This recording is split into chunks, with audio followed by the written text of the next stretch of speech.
يعني انا ما بحبش اتكلم جد قوي في الميديا، بس هحترم طريقه الطلب، وبرضو انا مش حكيم، يعني انا هتكلم في حدود اللي انا عارفه.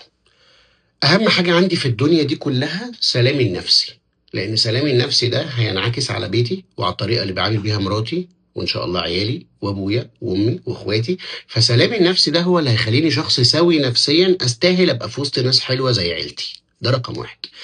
رقم اتنين، طز في اي حد يفتكر اي حاجة عني، وطز في اي حد يقول اي حاجة عني. انا مش هحاول ابهر حد، فانا مش هصرف فلوسي على براند.